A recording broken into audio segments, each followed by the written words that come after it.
pichoq, ha? Assalomu alaykum, kanalimizning muxlislari. Birinchi bazalit o'rab oldik.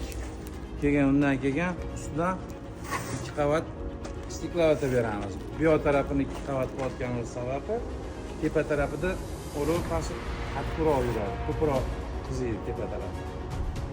Shuning uchun 2 qavat qilamiz.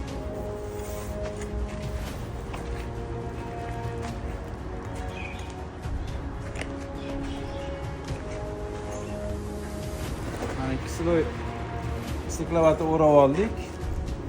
İçinde bazaliti bor, bir sloy. Tekislab chiroyli kesib qo'yamiz.